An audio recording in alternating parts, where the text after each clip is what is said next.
Hello बच्चों, कैसे हैं आप सभी। आई होप आप सभी अच्छे होंगे और आपकी पढ़ाई भी अच्छी चल रही होगी। मैं आपका कुमार रुपेश आप सभी का वेलकम करता हूं ब्राइट होराइजन्स एडू पे। आज जो हमारा सेशन है ये सेकेंड पार्ट है। फर्स्ट पार्ट में हमने क्लास 8 साइंस का सेकेंड चैप्टर कवर किया था, जिसमें बहुत सारे इस चैप्टर से जुड़े हुए हमने इम्पोर्टेंट टॉपिक्स को देखा और पढ़ा।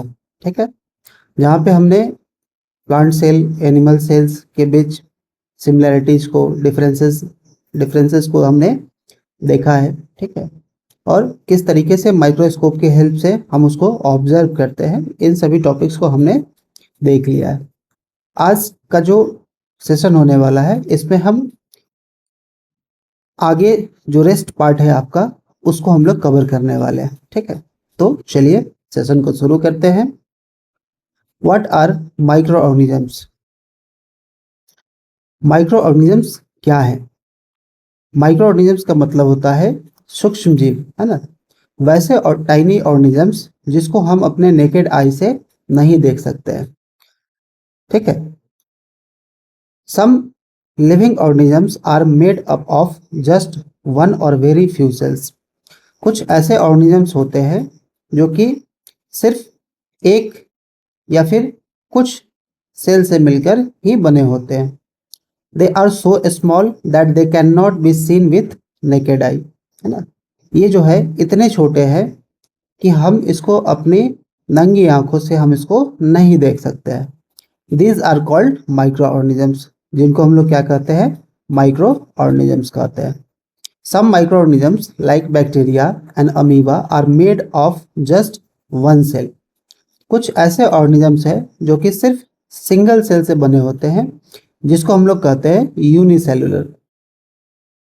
Others like some fungi and algae have many cells. कुछ ऐसे ऑर्गेनिजम्स हैं जैसे कि फंजाई, एल्गी, ये सभी क्या है? मल्टी सेलुलर्स, है ना, यानी बहुत सारे सेल से मिलकर बने होते हैं। They are found all around us, ये सभी हमारे आसपास देखे जा सकते हैं, मिल जाते हैं। In water, soil, air and even inside our body, है ना। तो ये कहाँ देखने को मिलेंगे? तो ये हमारे सराउंडिंग्स में देखने को मिलेंगे, है ना। वाटर में, सॉइल में, एयर में और इवन हमारे बॉडी के अंदर भी होते हैं। But what do their cell look like? ये जो सेल्स हैं जिनसे ये ऑर्गेनिजम्स मिलके बने हुए हैं, आखिर ये देखने में होते कैसे हैं? Are they like plant and animal cell we just learn about? तो क्या ये प्लांट सेल है या फिर एनिमल सेल है जिसको हमने जस्ट अभी सीखा है उनके बारे में? और आर द डिफरेंट, और क्या ये एक दूसरे से डिफरेंट भी होते हैं? To observe the cell of a microorganisms again we need to use microscope which magnifies their size and makes them visible to us. तो इन सारे माइक्रो ऑर्गेनिजम्स को ऑब्जर्व करने के लिए, है ना, जो उनके सेल है जिनसे वो बने हुए हैं, दोबारा जो है हमको माइक्रोस्कोप का जरूरत होगा। ठीक है, क्यों? क्योंकि इससे जो है हम इसके साइज को मैग्नीफाई कर सकते हैं ताकि हम इसको देख सकें। Scientist have also created a low cost and foldable paper microscope. तो जो साइंटिस्ट है इन्होंने बहुत ही लो कॉस्ट एक फोल्डेबल पेपर माइक्रोस्कोप क्रिएट किया था। ठीक है, जो कि बहुत इजीली बन जाता है, जिसमें हम एक फोल्डेबल पेपर लेते हैं और एक हमको एक कर्व लेंस का जरूरत होता है और एक एलईडी लाइट की जरूरत होती है ना। आगे किसी एक्टिविटी में हम आपको बना के दिखा देंगे। Such foldable paper microscope may not provide the same level of details like high powered laboratory microscope। तो ये जो फोल्डेबल पेपर माइक्रोस्कोप्स होते हैं ये उस लेवल का डिटेल्स प्रोवाइड नहीं कर सकते हैं जो कि एक हाई पावर्ड लेबोरेटरी माइक्रोस्कोप कर सकता है। However this make microscopic world accessible to many people. तो ये जो माइक्रोस्कोपिक वर्ल्ड है ये बहुत सारे लोगों के लिए एक्सेसिबल कैसे हो सकता है? Let us now take a closer look at fascinating world of microbes. तो चलिए, तो ये जो माइक्रोब्स के फैसिनेटिंग वर्ल्ड्स हैं इनको हम लोग देखते हैं। तो नेक्स्ट आपका एक एक्टिविटी दिया हुआ है 2.4, let us observe pond water या स्टैग्नेंट वाटर ना। तो जो तालाब का पानी होता है या फिर स्टैग्नेंट वाटर कहने का मतलब जो स्थिर पानी होता है, रुका हुआ पानी होता है किसी जगह में, गड्ढे में, नाले में, है ना। Take a container and collect pond और स्टैग्नेंट वाटर। आपको क्या करना है, एक कंटेनर लेना है और उस पॉन्ड से या स्टैग्नेंट वाटर से कुछ पानी को कलेक्ट करना है in with the help of your teacher और एल्डर्स। या तो आप अपने टीचर या फिर अपने बड़ों का हेल्प ले सकते हैं। Use a dropper and place a drop of pond stagnant water on a microscope slides. तो पिछले लास्ट एक्टिविटी में हमने देखा था कि माइक्रोस्कोप स्लाइड्स क्या होते हैं, ठीक है। उस पे आपको जो हमने स्टेगनेंट या पॉन्ड से जो वाटर लिया था, जो कलेक्ट किया था, ड्रॉपर की हेल्प से उस माइक्रोस्कोप स्लाइड पर रखेंगे, फिर उसके ऊपर कवर स्लिप रखेंगे and observe it under the microscope, और इसको माइक्रोस्कोप के अंडर ऑब्जर्व करेंगे। Observe the tiny organisms found in the pond और stagnant water.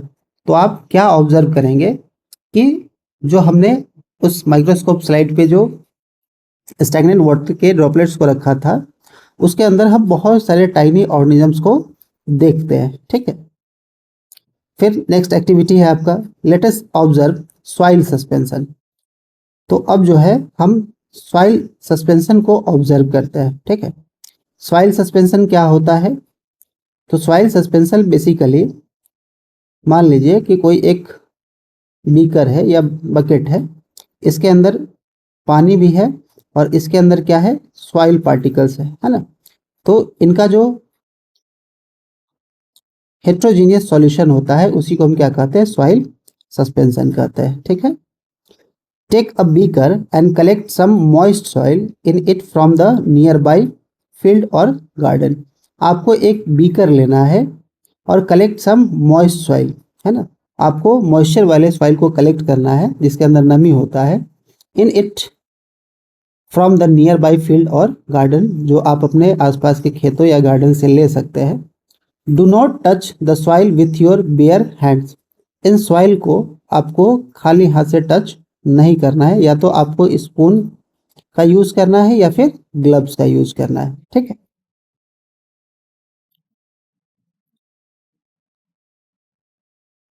Pour some water into the beaker.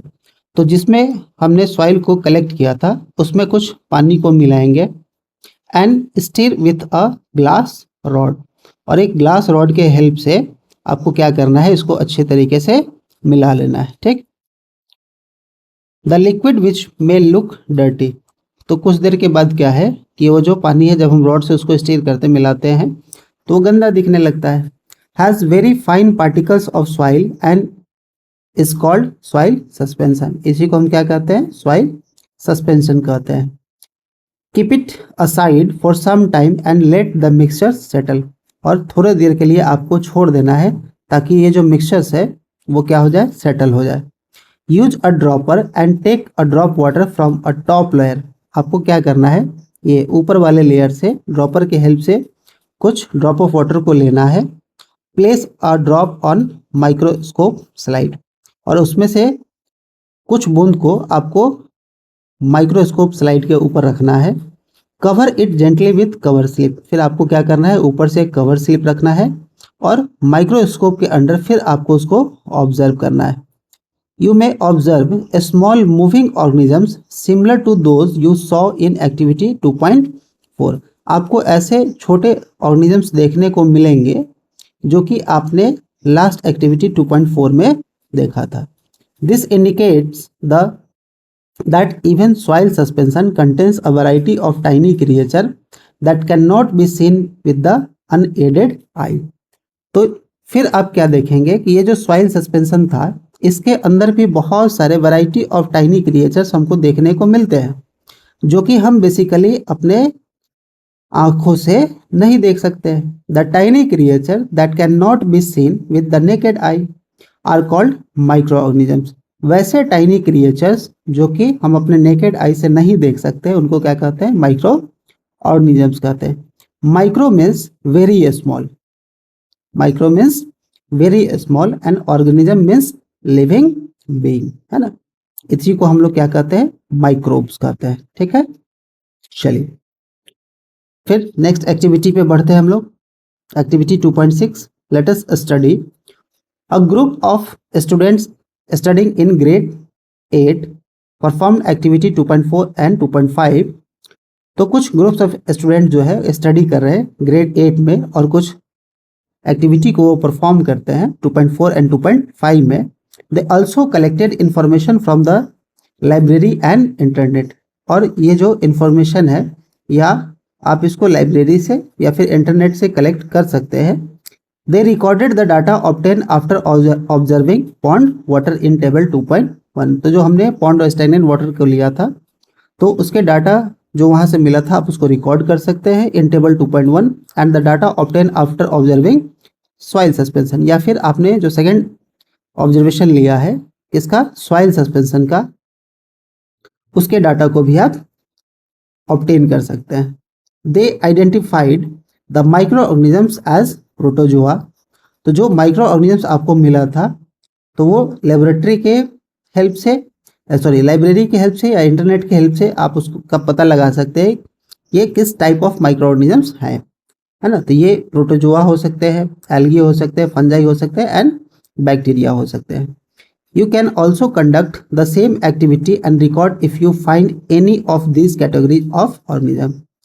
तो आप भी इस तरीके के सेम एक्टिविटी को कंडक्ट कर सकते हैं और रिकॉर्ड कर सकते हैं यदि जो है आप इसके पास, आपके पास इन ऑर्गेनिजम्स के कैटेगरीज के बारे में पता है। चलिए अब देखते हैं, आपका यहाँ टेबल दिखाया गया है। Table 2.1 organisms present in pond water. तो वैसे ऑर्गेनिजम्स जो पॉन्ड वाटर में प्रेजेंट होते हैं। फर्स्ट है आपका अमीबा, है ना, जिसको हम प्रोटोजोआ कह सकते हैं। ये बेसिकली सिंगल सेल होता है, यानी यूनिसेलुलर होता है। ये सिर्फ एक सिंगल सेल से बना होता है। ये मूव भी करता है और इसका जो शेप है वो क्या है? इरेगुलर है ना, यानी इसका कोई शेप जो है वो रेगुलर नहीं होता है, इरेगुलर होता है। सेकेंड है आपका पैरामीजियम, जिसको हम प्रोटोजोआ कहते हैं। ये भी सिंगल सेल होता है। ये मूव करता है one place to another. Movement take place with the help of specialised structure. ठीक है, तो इसका जो मूवमेंट होता है वो इस तरीके से होता है कि क्योंकि जो इसका स्ट्रक्चर है वो स्पेशलाइज है, ताकि उसके हेल्प से वो अपने आप को मूव कर सकता है। थर्ड है आपका एल्गी। एल्गी भी जो होता है ये भी क्या है? एक सिंगल सेल है और ये ग्रीन दिखता है just because of the presence of green pigment यानी क्लोरोफिल के वजह से जो है ये एल्गी ग्रीन दिखता है। Movement take place with the help of specialised structure. और इसका भी जो मूवमेंट है इसीलिए हो पाता है क्योंकि इसका जो स्ट्रक्चर है वो क्या होता है? स्पेशल होता है। ठीक है, चलिए आगे बढ़ते हैं। Organism presents in soil suspension. तो हमने जो सॉइल सस्पेंशन का ऑब्जर्वेशन लिया था उसमें मुझे या आप लोगों को जो माइक्रोब्स देखने को मिले हैं, ऑर्गेनिजम्स देखने को मिले हैं, वो क्या है? Bread moulds, fungi. तो जो इसका स्ट्रक्चर होता है वो ब्रांच्ड होता है ना, ब्रांच्ड फिलामेंट। ये जो है आपको फिलामेंट की तरह दिख रहा है, ठीक है, तंतुमय। Without chlorophyll having sac like structure. तो इसके पास क्या है? क्लोरोफिल नहीं होता है ना। सेकेंड है आपका मोल्ड। ये भी फंजाई होता है और ये भी ब्रांच्ड फिलामेंट होता है, लेकिन इसका ऊपर का आप शेप देख रहे होंगे तो इसका शेप जो है वो ब्रश की तरह दिखता है और इसके पास भी क्या है? क्लोरोफिल नहीं होता है। थर्ड है आपका एल्गी। अभी जस्ट हमने देखा कि एल्गी जो है क्लोरोफिल को कंटेन करता है। इट मीन्स कि एल्गी में क्लोरोफिल प्रेजेंट होता है, जो कि क्या है? एक ग्रीन पिगमेंट है और इसका जो शेप एंड साइज होता है वो क्या होता है? स्फेरिकल होता है। फोर्थ है आपका बैक्टीरिया, है ना। तो बैक्टीरिया के अंदर स्ट्रक्चर के बेस पे हम बहुत सारे डिफरेंट टाइप्स ऑफ बैक्टीरिया को देखते हैं, जो कि होता है spherical, comma shaped, spiral shaped, rod shaped and one long hair like structure, यानी एक लंबे बाल की तरह भी इसका स्ट्रक्चर होता है, and many small hair like projection around the cell, और बहुत सारे हेयर लाइक प्रोजेक्शन देखने को मिलते हैं उस सेल के आसपास। तो यहाँ देखिए आपको राउंड शेप दिया गया है ना, ये कॉमा शेप दिया गया है ना, रॉड शेप भी दिया गया है, स्पाइरल शेप भी दिया गया है, लॉन्ग हेयर स्ट्रक्चर भी दिया गया है ना, हेयर लाइक प्रोजेक्शन भी दिखाया गया है सेल के अराउंड। तो बेसिकली पॉन्ड वाटर में हमने क्या देखा, ब्रेन मोल्ड्स को देखा, मोल्ड को देखा, एल्गी एंड बैक्टीरियाज को देखते हैं। ठीक है, चलिए आगे बढ़ते हैं। Did you also observe any of this micro organisms और समथिंग डिफरेंट? तो क्या आपने जो ऑब्जर्वेशन लिया माइक्रोब्स के ऊपर, ठीक है, तो उसमें क्या आपको कुछ डिफरेंट भी देखने को मिला? Record in your notebook and discuss in your class. आपको क्या करना है, इसको नोटबुक पे रिकॉर्ड करना है और आपको अपने क्लास में डिस्कस करना है। इन table 2.1 and 2.2 you have identify a variety of organism. तो जो आपने एक्टिविटी किया था उसके बेस पे जो आपने टेबल बनाया, उसमें आपने बहुत सारे माइक्रो ऑर्गेनिजम्स को आइडेंटिफाई किया था। ठीक, दे आर एवरीवेयर, ये सभी जगह होते हैं, and we can only see them with a microscope. और ये माइक्रोब्स है तो इसको देखने के लिए हमको माइक्रोस्कोप का हेल्प लगता है। A device that magnify them to 100 to 400 times the micro organisms are small in size, जो कि माइक्रोस्कोप से हेल्प से हम इसको 100 से 400 गुना हम क्या करते हैं, मैग्नीफाई करते हैं, तभी हम इसको देख सकते हैं। इसीलिए जो है माइक्रो ऑर्गेनिजम्स क्या होते हैं, बहुत ही छोटे होते हैं। They play an important role in our life, और ये हमारे जीवन में बहुत ही महत्वपूर्ण भूमिका निभाते हैं। ठीक, अगला सेक्शन है आपका एवर हर्ड ऑफ, या आपने किसी चीज के बारे में कभी सुना हो। Viruses are microscopic and acellular. तो जो वायरसेस होते हैं ये माइक्रोस्कोपिक होते हैं और असेलुलर होते हैं। Viruses multiply when they enter a living cell. ये ऐसा माइक्रोब्स है, ये तभी सरवाइव कर सकता है जब तक ये किसी भी लिविंग सेल के अंदर एंटर नहीं करेगा, या फिर किसी होस्ट बॉडी के अंदर एंटर नहीं करेगा, तब तक ये अपने आप को सरवाइव नहीं कर सकता है। दे मे इन्फेक्ट प्लांट्स, ये प्लांट्स को भी इन्फेक्ट कर सकता है, एनिमल्स को, और bacterial cell, and many cause a disease, जिसके कारण जो है ये बहुत सारे डिजीजेस को स्प्रेड करता है। ठीक है, आगे बढ़ते हैं। अगला सेक्शन है 2.4, how we are connected to microbes. हम माइक्रोब से कैसे कनेक्ट हो सकते हैं। Can you find microorganisms in other place too? Let us have a discussion. Can we find microorganisms in other place too? क्या हम micro organisms को दूसरे जगह पे भी देख सकते हैं? Let us have a discussion, चलिए डिस्कशन करते हैं। Have you ever seen a lemon? क्या आपने कभी एक लेमन को देखा है, टोमेटो को देखा है, ऑरेंज को देखा है, और any other food items rot after being left outside for some time? तो ये जो फ्रूट्स है या फूड आइटम्स है ये खराब हो जाते हैं, है ना, जब इसको लंबे समय तक हम बाहर छोड़ देते हैं। तो आप किसी फ्रूट्स को देखिएगा, जब आप बाहर छोड़ दीजिएगा तो उसके ऊपर इस तरीके का आपको धब्बा देखने को मिलेगा, है ना, ऐसा दिखने लगता है। If yes, you may have notice a powdery or cotton like growth on them. तो इसके ऊपर एक पाउडर के लेयर्स की तरह देखिएगा, या फिर एक कॉटन थ्रेड्स की तरह जो है आपको ऊपर में दिखाई देगा, है ना, कॉटन की तरह ग्रोथ आपको दिखाई देगा। This happen because they have been infected by microbes. ये इसीलिए हो पाया है क्योंकि ये माइक्रोब्स से की वजह से क्या है, इन्फेक्टेड हुआ है। But where did this microbes come from? तो इस फ्रूट के ऊपर आखिर ये माइक्रोब्स आए कहाँ से, है ना। Where did this microbes come from? How did they come in contact with food, the food? तो ये इस फूड के साथ कैसे कांटेक्ट में आए, है ना, ये भी देखेंगे। This happen because micro organisms can be found everywhere, है ना। ये इसीलिए हो पाया कि ये जो माइक्रोब्स होते हैं ये सभी जगह प्रेजेंट होते हैं, है ना, सभी जगह देखने को मिलते हैं, चाहे वो पॉन्ड हो, स्टेगनेंट वाटर हो, या फिर कोई भी ऑर्गेनिजम्स का बॉडी हो, है ना, उसके अंदर देखने को मिलता है, प्लांट के ऊपर देखने को मिलता है, सॉइल में देखने को मिलता है, ठीक है। Be in water, soil, air, even in some food items, ठीक। You can use a microscope to explore surface of leaves.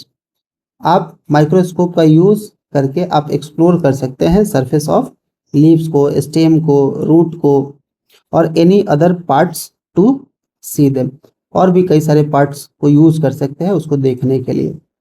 Like plants and animals, micro organisms also show great diversity, है ना। तो प्लांट्स की तरह या फिर animals, micro organisms जो है, इनके पास भी क्या है, बहुत ज़्यादा डाइवर्सिटी देखने को मिलता है ना। यानी ये जो माइक्रोब्स हैं ये बहुत ही ज़्यादा डाइवर्स होते हैं, ठीक है। Some of them can even be found in extreme climate conditions. कुछ ऐसे भी है जो हमको एक्सट्रीम क्लाइमेट कंडीशंस में भी मिल जाते हैं, such as hot water springs. Hot water springs में भी हमको देखने को मिलेगा, स्नो कोल्ड जोन में भी देखने को मिलेगा, as well as moderate temperature, है ना, या फिर जहाँ पे मॉडरेट टेम्परेचर है वहाँ भी देखने को मिलता है। तो बेसिकली जो ये माइक्रोब्स है ना, ये जो छोटे छोटे माइक्रोब्स है ये डिफरेंट टाइप्स के होते हैं, लेकिन ये जो है एक सर्टेन टेम्परेचर पे ही अपने आप को सर्वाइव कर सकता है, ठीक है। यानी इनका जो हैबिटेट है ये हैबिटेट अलग अलग हो सकता है ना। कोई वार्म कंडीशन में सर्वाइव कर सकता है, कोई कोल्ड कंडीशन में ही सर्वाइव कर सकता है, या फिर कोई मॉडरेट टेम्परेचर पे भी सर्वाइव कर सकता है। इट मीन्स जो ये बैक्टीरिया है ना, ये बहुत ही ज़्यादा डाइवर्स होते हैं और ये सर्टेन टेम्परेचर पे ही एक्टिव होते हैं। अगर हम इनका टेम्परेचर बढ़ा दे, घटा दे, तो ये क्या हो जाते हैं, इनएक्टिव हो जाते हैं, ठीक है। चलिए आगे बढ़ते हैं। Some of this organisms live inside our body. इनमें से कुछ ऐसे ऑर्गेनिजम्स हैं जो कि हमारे शरीर के अंदर भी रहते हैं, स्पेशली इन आवर गट, खासकर हमारे गट्स में। You have study in chapter life process. आप इसको लाइफ प्रोसेस में पढ़िएगा इन एनिमल्स, ठीक है। तो एनिमल्स में जो लाइफ प्रोसेस होता है उसके अंदर आप देखिएगा जब आप डाइजेशन पढ़िएगा, इन क्यूरियोसिटी ग्रेड 7, ठीक है। That our intestine has many bacteria. हमारा जो इंटेस्टाइन है उसके पास भी बहुत सारे बैक्टीरिया होते हैं। दैट हेल्प इन डाइजेशन, जो कि क्या करते हैं, डाइजेशन में हेल्प करते हैं, ठीक है।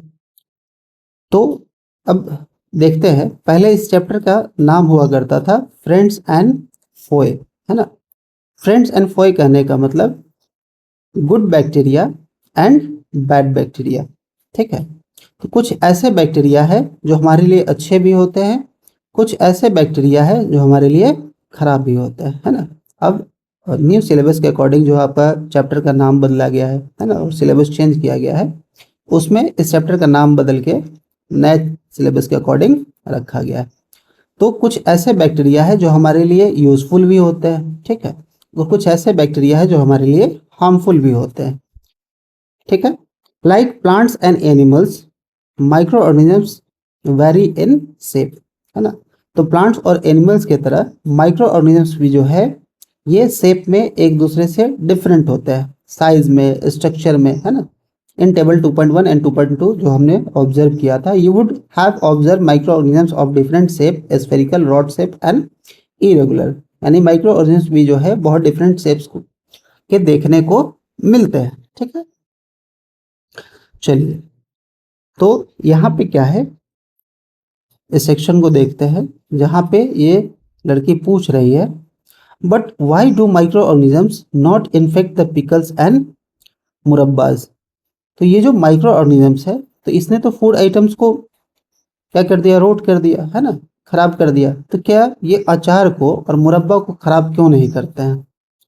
तो ये आंसर कर रहा है, this is because you add many spices with salt और शुगर। तो ये इसलिए होता है, नहीं होता है ना, इस कारण से हो रहा है कि ये पिकल्स को, मुरब्बास को खराब इसलिए नहीं करते हैं ताकि हम इसमें बहुत सारे स्पाइसेस, है ना, और सॉल्ट, शुगर को हम ऐड करते हैं, है ना। तो जैसे मुरब्बा है, इसमें बहुत सारा हम शुगर मिलाते हैं। पिकल्स है, इसमें बहुत सारे स्पाइसेस और हम सॉल्ट को मिलाते हैं। To it which acts a preservative. तो ये जो सॉल्ट है, स्पाइसेस है, एक प्रिजर्वेटिव के रूप में काम करता है ना। तो ये फूड आइटम्स को क्या करता है, प्रिवेंट करता है। हाई कंसंट्रेशन ऑफ सॉल्ट और sugar do not allow these microorganisms to grow on them. तो जो हायर कंसंट्रेशन होता है ना, उच्च सांद्रता के कारण जो है ये नमक, है ना, चीनी जो है, ये अलाउ ही नहीं करता है कि उस फूड आइटम्स के अंदर ये जो ऑर्गेनिजम्स है वो ग्रो कर पाए, ठीक है, just because of their concentration, ठीक है। चलिए आगे बढ़ते हैं।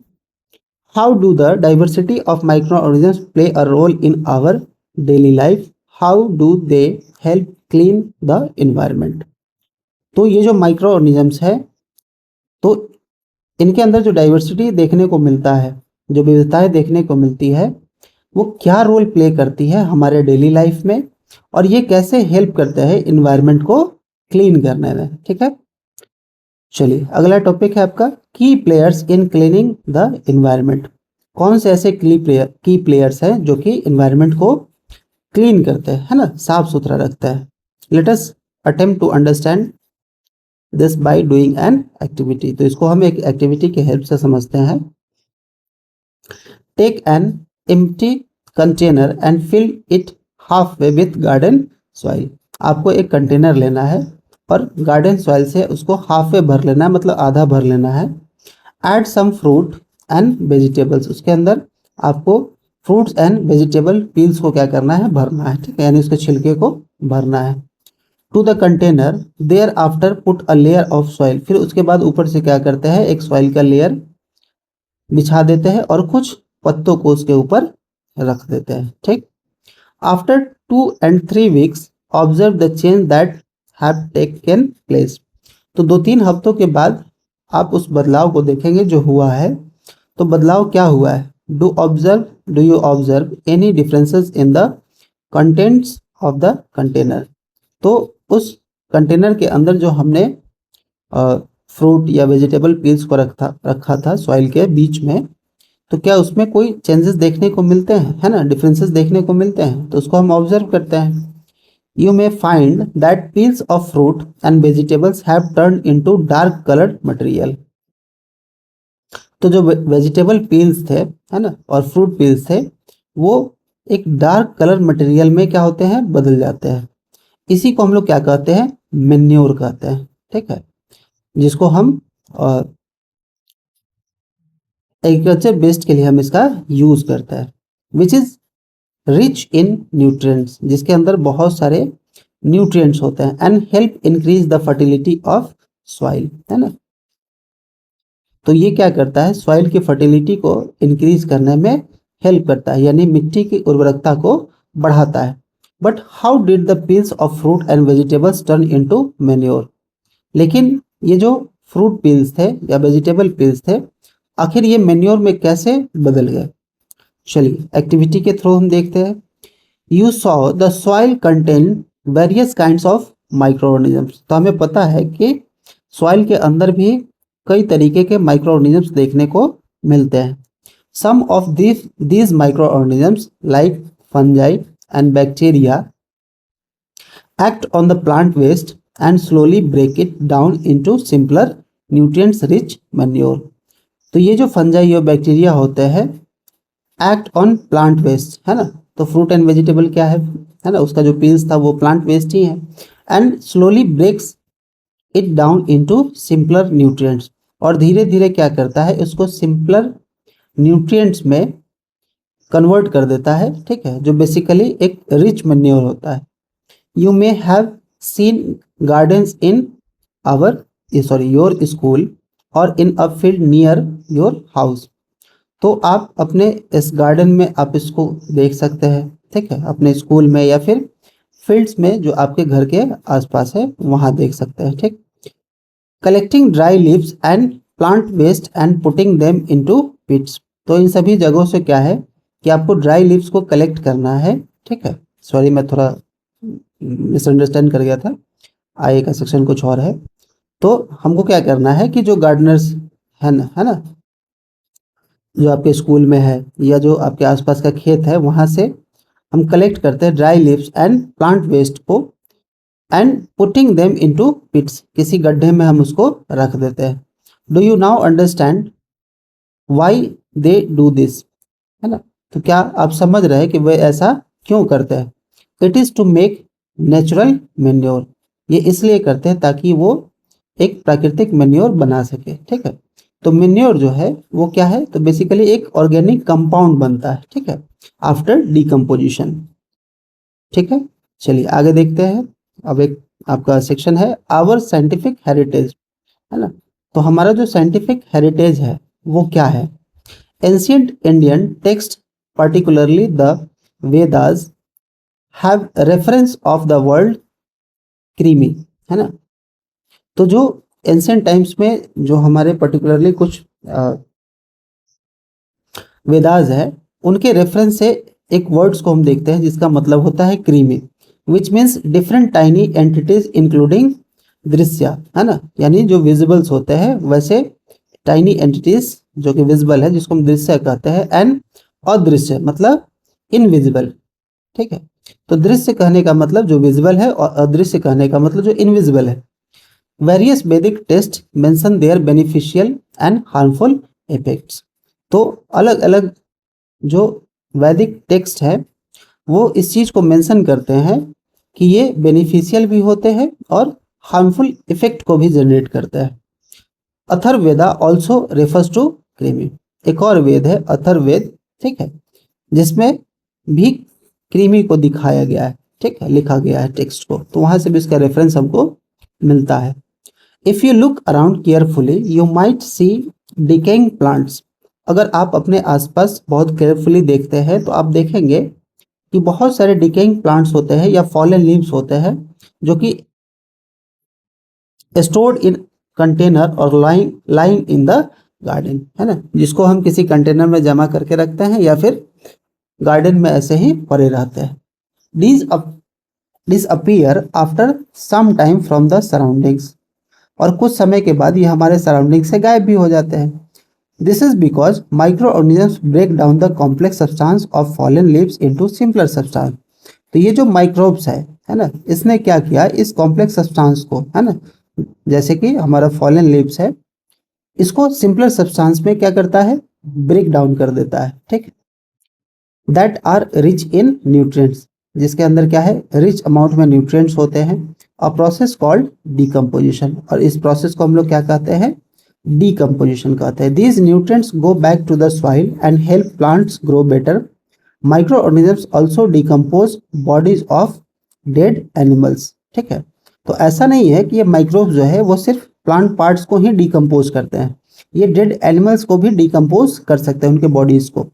So microbes helps recycle the waste and return important nutrients to nature। तो ये जो माइक्रोब्स है ये रिसाइकल करने में हेल्प करते हैं, ठीक है।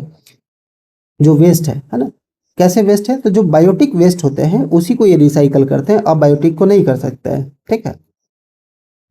Manure formation occurs at optimal temperature and appropriate moisture level। तो हमने बताया था कि ये जो माइक्रोब्स है ये सर्टेन टेम्परेचर पे ही एक्टिव रहते हैं, और इनके सर्वाइवल के लिए अगर वो सॉइल के अंदर है तो मॉइस्चर का होना बहुत ज़रूरी है, ठीक।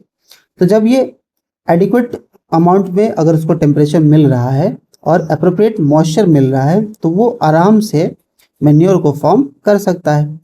Isn't interesting? क्या ये इंटरेस्टिंग नहीं है? By now you must have understand that bacteria and some fungi are type of microorganisms that play an important role in our life। तो इसके द्वारा हम ये समझ सकते हैं कि जो बैक्टीरिया है ना, फंजाई है और अलग टाइप ऑफ माइक्रो ऑर्गेनिजम्स है, ये हमारे जीवन में एक इम्पॉर्टेंट रोल प्ले करते हैं, है ना, यानी हमारे जीवन में एक महत्वपूर्ण भूमिका निभाते हैं। And guesses what these helpful bacteria can also decompose animal waste like dung, है ना। तो ये जो बैक्टीरिया है और भी कई सारे चीज़ों को डिकम्पोज करते हैं, जैसे एनिमल वेस्ट होता है लाइक डंग है ना, जो गोबर है उसको भी क्या करता है ये डिकम्पोज कर देता है, ठीक है। From activity 2.7 we can also infer that microorganisms not only helps in plant growth but also clean the environment by breaking down waste। तो ऐसा नहीं है कि माइक्रो ऑर्गेनिज्म सिर्फ प्लांट्स ग्रोथ को ही हेल्प करते हैं, लेकिन इन्वायरमेंट को भी क्लीन करने में हेल्प करता है ना, किसके थ्रू, तो जो वेस्ट है उसको ब्रेकिंग डाउन करके। Now think what would have happen in micro organisms did not exist on earth, ठीक है। तो कह रहा है कि what would happen if micro organisms did not exist on earth. मान लीजिए कि अगर ये माइक्रो ऑर्गेनिजम्स अर्थ पे एग्जिस्ट नहीं करते तो क्या होता, ठीक है। तो पहला कंडीशन क्या है कि जो माइक्रो ऑर्गेनिजम्स है ये क्या करते हैं, जो बायोटिक कंपोनेंट है ना, उसको डीकम्पोज करते हैं, ठीक। तो जो बायोटिक वेस्ट है ना, यानी प्लांट एंड एनिमल वेस्ट जो है, तो ये जो है अगर अर्थ के सरफेस पे पड़ा रहेगा है ना, या फिर कोई एनिमल्स है ना, डेड एनिमल्स है, ठीक है, या प्लांट पार्ट्स है, तो ये ऐसे ही अर्थ के सरफेस पड़ा रह जाएगा और एक सिर्फ ये ट्रैश के रूप में हम इसको देख सकते हैं। सिर्फ क्या रहेगा, एक ट्रैश रहेगा, यानी कूड़ा रहेगा। क्यों, क्योंकि माइक्रोब्स तो है नहीं अर्थ पे, तो फिर इनको डिकम्पोज कौन करेगा, तो जस्ट ऐसे ही पड़े रहेंगे। और स्टेप फर्दर, एक स्टेप आगे बढ़ते हैं, microbes as a source of biogas. तो ये जो माइक्रोब्स है ये सोर्स है किसके, बायोगैस के, ठीक। Many micro organisms like bacteria and fungi lives in an oxygen free environment. बहुत सारे ऐसे माइक्रोब्स हैं जो कि ऑक्सीजन फ्री इन्वायरमेंट में रह सकते हैं। Some of this bacteria have the ability to decompose plant and animals waste present in the environment और हाउस होल्ड वेस्ट वाटर। बहुत सारे ऐसे बैक्टीरिया है जो उनकी क्षमता होती है कि प्लांट्स और एनिमल वेस्ट को क्या कर सकते हैं, डिकम्पोज कर सकते हैं, जो कि हमारे इन्वायरमेंट में प्रेजेंट है, या फिर जो हमारा हाउस होल्ड वेस्ट वाटर होता है उसमें भी। During the process they release mixtures of gases. तो जब ये डिकम्पोज के प्रोसेस में होते हैं तो ये कई सारे गैसेस को मिक्सचर्स के फॉर्म में रिलीज करते हैं, ठीक। कॉल्ड बायोगैस, जिसको हम लोग क्या कहते हैं, बायोगैस कहते हैं। Primarily compose of carbon dioxide, और प्राइमरीली ये लोग क्या कंपोज करते हैं, carbon dioxide and a high proportion of another gas, और अधिक अनुपात में क्या है, ये अनदर गैस को भी प्रोड्यूस करते हैं, जैसे methane. This gas has been used as a fuel source for cooking, heating, generating electricity and to even run vehicles. तो ये जो बायोगैस है इनके हेल्प से हम कुकिंग भी कर सकते हैं, है ना, हीटिंग भी कर सकते हैं, या फिर इलेक्ट्रिसिटी भी जनरेट कर सकते हैं, इवन हम गाड़ियों को भी चला सकते हैं, ठीक है। तो ये सब क्या है, बायोगैस, ठीक है। जैसे आप बायोफ्यूल्स के बारे में पढ़ते हैं, है ना, तो ये सब जो है डिकम्पोजिशन के बाद ही प्रोसेस हो पाता है, ठीक है। तो इसमें माइक्रोब्स हेल्प करते हैं, ठीक। चलिए अगला सेक्शन है बी अ साइंटिस्ट, है ना। तो इसमें हम क्या देख रहे हैं कि एक साइंटिस्ट है जिनके बारे में, जिनके जीवनी के बारे में लिखा गया है, जिनका नाम है आनंदा मोहन चक्रवर्ती। 1938 to 2020 was a scientist who studied bacteria in 1971। जिन्होंने 1971 में बैक्टीरिया के ऊपर स्टडी किया था। He developed a special bacterium that could break down oil spills। एक ऐसे स्पेशल बैक्टीरिया के बारे में जो कि ऑयल स्पिल्स को भी ब्रेक डाउन कर सकता है, हेल्पिंग टू क्लीन एनवायरनमेंट, है ना, जो कि एनवायरनमेंट को क्लीन करने में हेल्प करेगा। His discovery received a patent in 1980। यानी इनका जो रिसर्च था, है ना, उन्होंने उसके ऊपर पेटेंट हासिल किया 1980 में। Patent is a copyright. Patent का मतलब एक कॉपीराइट होता है कि जो आपका इन्वेंशन है, जो आपका रिसर्च है, आप उसको एक पेटेंट कराने से क्या है कि आपको कॉपीराइट मिल सकता है, ठीक है।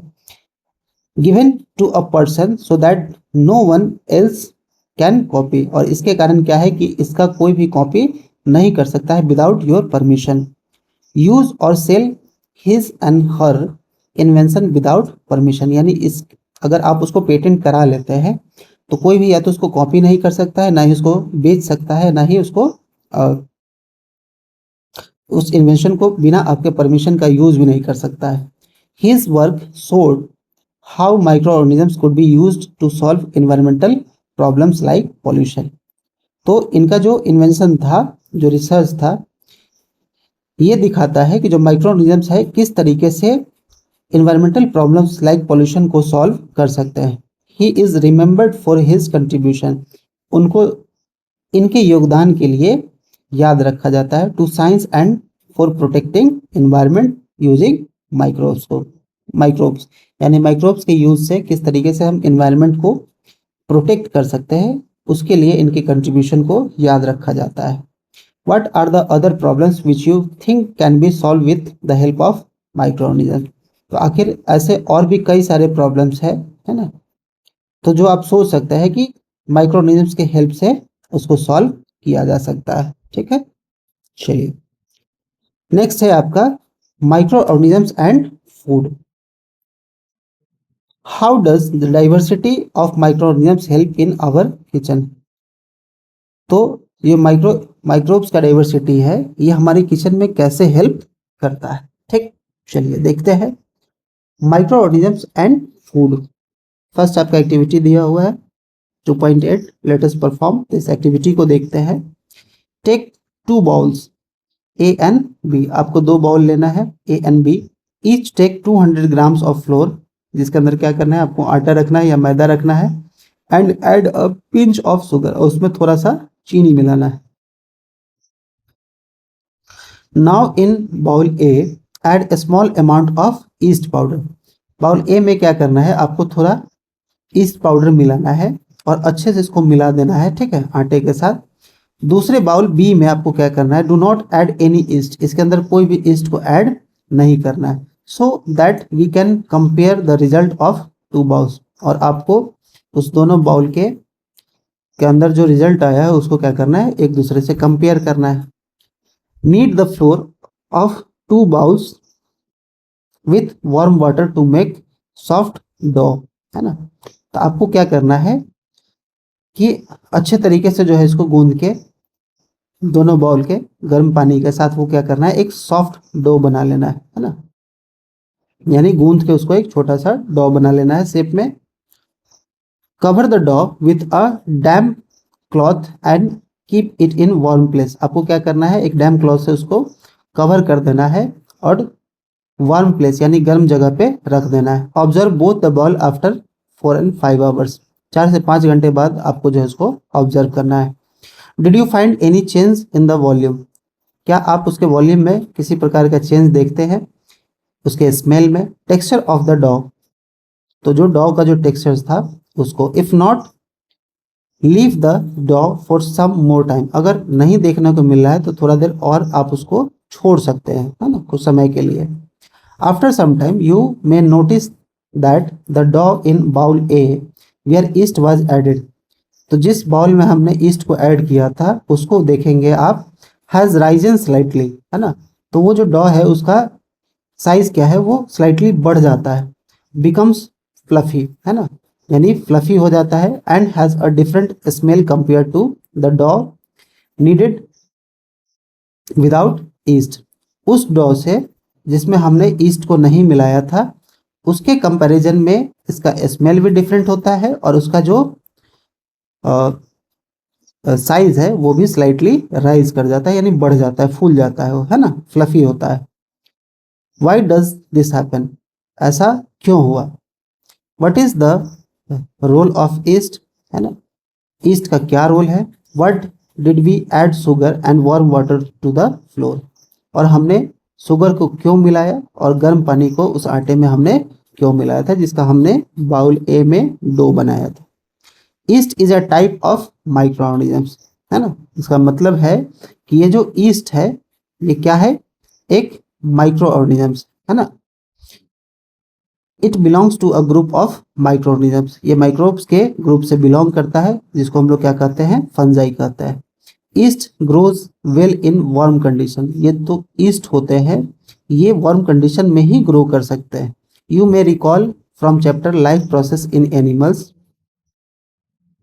तो जो आपने प्रीवियस क्लास में लाइफ प्रोसेस इन एनिमल्स पढ़ा है ग्रेड 7 में, that like other organisms yeast also respires respire and breaks down food to release energy for their growth and carry out life process। तो ये इसलिए हुआ कि ये जो ईस्ट थे इन्होंने रेस्पायर किया, है ना। तो रेस्पायरेशन क्या कहते हैं, ब्रेकिंग डाउन फूड जो है, जिसके लिए हम फूड्स को ब्रेक डाउन करते हैं ताकि एनर्जी को रिलीज कर सके, ठीक है। एनर्जी ऑब्टेनिंग के लिए हम जो प्रोसेस होता है उसको हम लोग कहते हैं रेस्पायरेशन। तो ये रेस्पायर करता है, breaks down food to release energy for their growth, मतलब अपने ग्रोथ के लिए और लाइफ प्रोसेस को कैरी आउट करने के लिए। During this process carbon dioxide is release. इस प्रोसेस के दौरान क्या हुआ, कार्बन डाइऑक्साइड रिलीज हुआ, which forms bubbles that makes the dough soft. और इसके कारण क्या है कि उस डॉ के अंदर बबल्स क्रिएट हुए, जिससे वो क्या हो गया, सॉफ्ट हो गया एंड फ्लफी हो गया, ठीक है। East also produce a small amount of alcohol. तो ये जो ईस्ट होते हैं ये थोड़े बहुत अमाउंट में क्या करते हैं, अल्कोहल को भी प्रोड्यूस करते हैं during this process, which gives a डॉ अ स्लाइटली डिफरेंट स्मेल। और इसी के कारण इस डॉ से जो है स्लाइटली डिफरेंट स्मेल आ रहा था। This special property of east is used in process of making bread. और इसी स्पेशल प्रॉपर्टीज के कारण जो है हम ईस्ट का यूज करते हैं ब्रेड मेकिंग प्रोसेस में, है ना, केक्स को बनाने में और भी कई सब सारे जगहों पे। In addition to yeast some bacteria such lactobacillus helps in fermentation of batter making idli and dosa and dough for making bhatura. तो जो लैक्टोबैसिलस है ये भी एक टाइप ऑफ माइक्रोब्स है जिसके हेल्प से हम क्या करते हैं, जो ये फर्मेंटेट करता है, ठीक है, इडली को अच्छा बनाने के लिए, है ना, dosa and dough for making bhatura. तो जो छोला भटूरा बनता है तो उसमें जो हमारा भटूरा है उसके डॉ को क्या करता है, वो फर्मेंटेट करता है, जिससे जो है इडली डोसा या भटूरा जो है बहुत अच्छा बनता है, ठीक। चलिए नेक्स्ट एक्टिविटी है आपका, let us prepare. Take 2 small glass bowls. आपको क्या करना है, एक छोटा सा 2 ग्लास बॉल्स लेना है जिसके ऊपर हमको लेवल करना है A and B. Pour lukewarm milk, lukewarm, है ना। तो थोड़ा सा गुनगुना दूध लेना है और आपको बाउल ए में रखना है और जो कोल्ड मिल्क है उसको बाउल बी में रखना है। Now add a small spoonful of curd to each bowl and mix well using a spoon. तो आपको क्या करना है कि जिस बॉयल में आपने एक स्पून फुल कर्ड को रखा है, दही को रखा है, तो ईच बॉल दोनों में, और उसको अच्छे तरीके से मिक्स कर लेना है, ठीक है, स्पून की हेल्प से। कवर बोथ बॉल्स, और उसके बाद क्या करना है कि एक क्लॉथ से आपको उसको कवर कर देना है, ठीक है। Keep bowl A in warm place and bowl B in cool place. तो एक बाउल को आपको रखना है गर्म जगह पे और एक बाउल को रखना है ठंडे जगह पे, लाइक अ रेफ्रिजरेटर। आप रेफ्रिजरेटर में भी रख सकते हैं। फॉर अ फ्यू आवर्स और ओवरनाइट, या तो कुछ घंटे के लिए या फिर रात भर के लिए आप उसको छोड़ सकते हैं। Observe the changes in the glass balls, right your prediction and observation, ठीक। आपको क्या करना है, दोनों बॉल्स में जो चेंजेस हुआ है उसको ऑब्जर्व करना है और उसके प्रेडिक्शंस को और ऑब्जर्वेशन को आपको यहाँ पे लिखना है, ठीक। The changes in the appearance of milk, तो अपीयरेंस ऑफ मिल्क के कारण बाउल ए और बाउल बी में चेंज क्या हुआ, और change in the colour of milk, और मिल्क का जो है वो कलर बाउल ए में बाउल बी में क्या हुआ, और आपको पॉसिबल रीजन लिखना है, ठीक है। चलिए तो इस टेबल को आप कंप्लीट कर सकते हैं। आगे बढ़ते हैं। You will observe that a bowl A, the milk has turned into curd after a few hours. तो जिस बाउल में हमने कर्ड को मिलाया था after a few hours and has becomes little sour, और वो थोड़ा क्या होता है, खट्टा हो जाता है। Where is a bowl B, the milk has not color, है ना, curdled, मतलब उसके अंदर हमको कर्ड देखने को नहीं मिलता है, but it might be little sour, लेकिन वो थोड़ा बहुत खट्टा होता है। Do you know why this happen, क्या आपको पता है कि ऐसा क्यों हुआ। The curd contains several types of bacteria, तो ये जो दही होता है उसके अंदर सेवरल टाइप्स ऑफ बैक्टीरिया होते हैं। One of them is lactobacillus. This bacterium feeds on the sugar in the milk, है ना, जिसको हम क्या कहते हैं, लैक्टोज कहते हैं। तो ये जो बैक्टीरियम है ना, ये शुगर को एज ए फूड क्या करता है, यूज करता है, ठीक है, जो कि मिल्क में प्रेजेंट होता है, लैक्टोज को। Multiplies and ferments the milk to form curd, और ये जो क्या करता है उसको मल्टीप्लाई करता है ताकि, है ना, ड्यूरिंग फर्मेंटेशन ऑफ मिल्क, ताकि क्या बन सके, दही बन सके, है ना, कर्ड बन सके। Instead of producing alcohol like east, this bacteria produce lactic acid. तो जैसे ईस्ट जो है वो क्या कर रहा था, आफ्टर फर्मेंटेशन वो अल्कोहल प्रोड्यूस कर रहा था, वैसे ही ये जो बैक्टीरिया है ये क्या करता है, लैक्टिक एसिड को फॉर्म करता है, विच मेक्स कर्ड सॉर, और इसी का कारण जो है जो दही है वो क्या होता है, खट्टा होता है। तो जब आप अगर मान लीजिए कि आपने दही तैयार किया और जब वो ताज़ा दही होता है तो उसके अंदर खटापन जो है वो कम होता है, लेकिन जैसे जैसे समय बीतता है उसका खटापन बढ़ते जाता है ना, सॉरनेस इंक्रीज हो जाता है। क्यों? क्योंकि उसके अंदर लैक्टिक एसिड का जो अमाउंट है वो धीरे धीरे इंक्रीज होता है, क्योंकि ये जो बैक्टीरिया है अपने आप को मल्टीप्लाई कर रहा है, यानी अपना संख्या बढ़ा रहा है, जिस कारण से जितना ज़्यादा संख्या बढ़ेगा उतना ज़्यादा उसको फर्मेंटेट करेंगे और उतना ही ज़्यादा लैक्टिक एसिड प्रोड्यूस करेंगे। तो दही जितना पुराना होते जाता है उतना ही खट्टा होते जाता है, just because of lactic acid. This bacteria grow well in worm condition, ये जो बैक्टीरिया है वर्म कंडीशन में अच्छे से ग्रो करता है। This is why curd is form in bowl A but not in bowl B, इसीलिए जो है बाउल ए में दही बना जबकि बाउल बी में नहीं बना। We can categorize the microorganisms into different categories such as protozoa, fungi, bacteria, some algae and more. इसीलिए जो है माइक्रोब्स को हम अलग अलग डिफरेंट कैटेगरीज में रखते हैं, such as protozoa, fungi, bacteria and some algae more. Some bacteria such as rhizobium form a soil region called nodules and live in them as shown in figure 2.12. कुछ ऐसे bacteria जैसे कि हमारा rhizobium है, form a swollen regions called nodules and live in them, और उसी reason में वो क्या करते हैं, रहते हैं, जो कि फिगर में आपको दिखाया गया है। रूट्स ऑफ सर्टेन लेग्यूमिन्स, तो जो लेग्यूमिनियस प्लांट होते हैं उसके अंदर राइजोबियम होता है ना, और इसी के कारण क्या है उसके रूट्स में प्रेजेंट होते हैं, है ना, और ये क्या करता है, आगे चल के पढ़िएगा, जो नाइट्रोजन फिक्सेशन होता है उसमें ये हेल्प करता है। Such as bean, peas and lentils have roots nodules that contain rhizobium bacteria, और ये जो प्लांट्स होते हैं, पी प्लांट्स, बीन प्लांट, है ना, लेंटिल्स, ये सब जो क्या है इसके नोडल्स में हम क्या देखते हैं, राइजोबियम बैक्टीरिया को देखते हैं। This bacteria trap nitrogen from the air, और ये जो बैक्टीरिया है एयर से नाइट्रोजन को ट्रैप करता है, make it useful for plants, और ये प्लांट्स के लिए यूजफुल बनाता है। That is why farmers grow leguminous in rotation with other crops, है ना, तो दूसरे क्रॉप्स के साथ रोटेशन में क्या करते हैं, लेग्यूमिनियस प्लांट्स को लगाते हैं ताकि जो है सॉइल में नाइट्रोजन को फिक्स किया जा सके। This naturally increase the nitrogen in soil and keep it healthy for the next crop, जिसके कारण जो है ये जो आने वाला फसल होता है उसके लिए हेल्दी होता है। Amazing micro algae, tiny helpers in water, कुछ ऐसे माइक्रो एल्गी होते हैं, ठीक है, जिसको हम टाइनी हेल्पर्स कहते हैं, ठीक है, पानी में इसको टाइनी हेल्पर्स कहा जाता है। Microbes are microscopic plant like organisms that live in water, है ना, तो माइक्रो एल्गी क्या है, एक माइक्रोस्कोपिक प्लांट्स लाइक ऑर्गेनिज्म है जो कि पानी में होता है ना, सॉइल में होता है, एयर में होता है, इवन ऑन ट्री, है ना, यानी पेड़ पे भी देखने को मिलेगा, एयर में भी देखने को मिलेगा, सॉइल और वाटर में भी देखने को मिलेगा। They make their own food using sunlight, ये अपना भोजन स्वयं बनाते हैं, क्यों? क्योंकि इसके अंदर जो है ग्रीन पिगमेंट क्लोरोफिल प्रेजेंट होता है। While doing this they also release oxygen, और इस ड्यूरिंग प्रोसेस के दौरान क्या है, ये ऑक्सीजन को रिलीज करते हैं, produce more than half of the earth oxygen supply, और हमारे अर्थ पे जो ऑक्सीजन का सप्लाई है, आधा ऑक्सीजन का सप्लाई इन्हीं एल्गीज से आता है।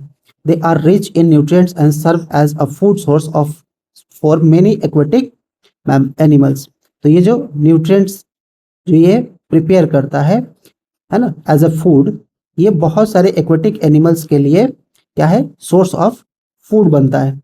सम लाइक स्पिरुलिना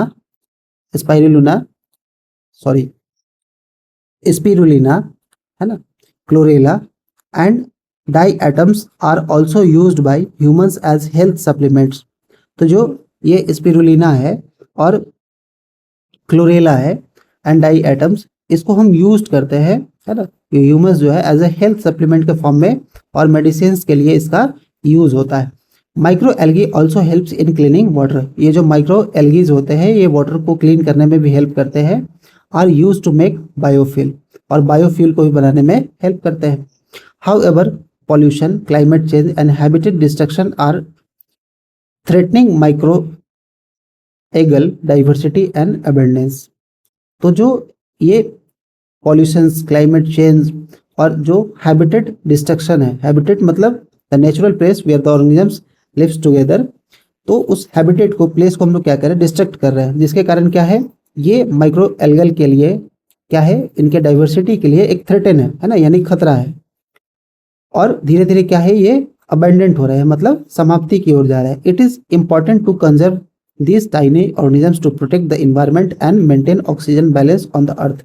तो अभी हमने पढ़ा कि जो हमारा हाफ ऑफ द सप्लाई है, यानी मोर देन 50% जो ऑक्सीजन का रिक्वायरमेंट है वो इन्हीं एल्गीज के द्वारा होता है। ठीक है, तो अगर ये धीरे धीरे खत्म होने लगेंगे तो ये हमारे इन्वायरमेंट के लिए भी क्या है, थ्रेट है। और अगर इसको हम प्रिवेंट नहीं करेंगे, नहीं बचाएंगे, तो ये हमारे अर्थ पे जो ऑक्सीजन बैलेंस को ये मेंटेन कर रहा है, इसमें क्या है, समस्याएं आ सकती हैं। ठीक है, चलिए आगे बढ़ते हैं। Ever heard of spirulina, a micro alga is called super food. तो जो स्पाइरुलिना होता है ये सुपर फूड में काउंट होता है। ठीक है, हाईली न्यूट्रिएंट्स होता है इसके अंदर। ठीक है, और ये बहुत महंगा बिकता है। करेंटली मार्केट में ये बहुत अच्छे से इसका प्रोडक्शन भी होता है। ठीक है, जिसके बहुत सारे हेल्थ बेनिफिट्स है। Spirulina is also a good source of vitamin B12। इसके अंदर क्या है, विटामिन B12 होता है। ठीक है, तो आप देख सकते हैं इंटरनेट पे कि B12 के क्या बेनिफिट्स है, विटामिन B12 के, और ये क्या क्या चीज़ों को कॉज करता है। Which is essential for our body, it is rich in protein, जो कि हमारे शरीर के लिए बहुत ही ज़्यादा एसेंशियल है, और इसके अंदर रिच अमाउंट में प्रोटीन होता है। More than 60% of its body weight, जो कि इसके बॉडी वेट से 60% के अराउंड्स होता है। And only a small amount of fat and sugar, और इसके अंदर बहुत कम मात्रा में हमको फैट और शुगर देखने को मिलता है। Nowadays farming of spirulina is belonging to a feasible livelihood opportunity. You can grow spirulina easily by the following these step. तो आप इसका प्रोडक्शन कर सकते हैं। इसमें डिफरेंट टाइप्स ऑफ स्टेप्स दिखाए गए हैं कि कैसे जो है हम इसका प्रोडक्शन कर सकते हैं, है ना, इसको कमर्शलाइज कर सकते हैं। तो आज के डेट में इसका बहुत ज़्यादा ही कमर्शलाइजेशन हो चुका है। ठीक है, चलिए नेक्स्ट टॉपिक देखते हैं। Why is cell considered to be a basic unit of life, है ना। तो ये जो सेल है इसको हम बेसिक यूनिट ऑफ लाइफ क्यों कंसिडर्ड करते हैं। The body of living, all living organisms are made of tiny building blocks called cell. तो जो किसी भी लिविंग ऑर्गेनिजम्स का जो बॉडी होता है वो इन्हीं टाइनी बिल्डिंग ब्लॉक्स से बने होते हैं, जिसको हम लोग क्या कहते हैं, सेल कहते हैं, है ना। तो अगर कोई ऑर्गेनिज्म, अगर वो सिंगल सेल है ना, सिंगल सेल्ड ऑर्गेनिज्म है, तो उसको हम लोग क्या कहते हैं, यूनिसेलुलर है। और अगर कोई ऑर्गेनिजम्स बहुत सारे सेल से मिलकर अपने आप को फॉर्म करता है ना, तो उसको हम लोग क्या कहते हैं, मल्टी सेलुलर कहते हैं। ठीक है, चलिए। A single cell contain various components that help organisms perform various function. तो ये जो सिंगल सेल है ये बहुत सारे इसके अंदर कंपोनेंट्स होते हैं जो कि ऑर्गेनिज्म को वेरियस फंक्शन परफॉर्म करने में हेल्प करता है। The bodies of all plants and animals are made of many cells. तो जो ये एनिमल्स होते हैं, प्लांट्स होते हैं, ये बने होते हैं बहुत सारे सेल से, इसलिए इसको हम मल्टी सेलुलर ऑर्गेनिजम्स कहते हैं। Therefore they are called multicellular, यानी मेनी सेल्ड ऑर्गेनिजम्स।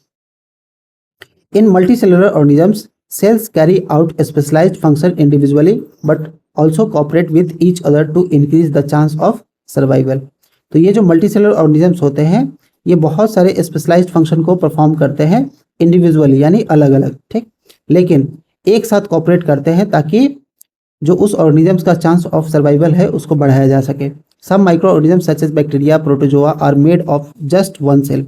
तो इस टाइप के बैक्टीरिया जो होते हैं, जैसे प्रोटोजोआ है, ये सिंगल सेल से बने होते हैं, इसीलिए इसको हम क्या कहते हैं, यूनिसेलुलर कहते हैं, यूनिसेलुलर ऑर्गेनिजम्स कहते हैं। They carry out all functions necessary for their survival in a single cell.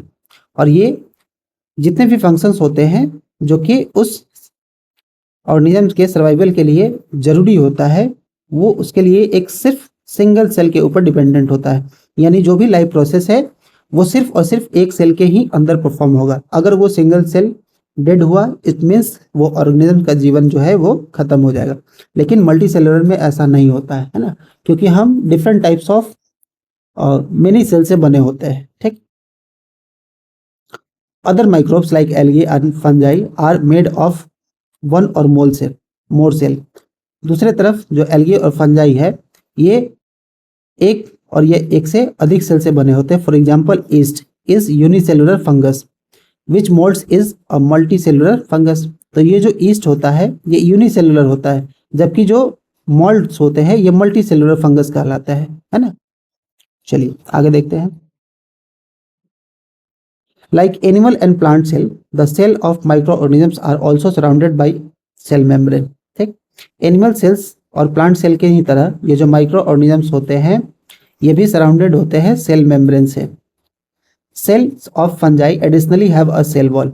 तो जो सेल ऑफ फंजाई होता है इसमें एडिशनली सेल वॉल प्रेजेंट होता है, but they do not have chloroplast. लेकिन इसके पास क्या है, क्लोरोप्लास्ट नहीं होता है।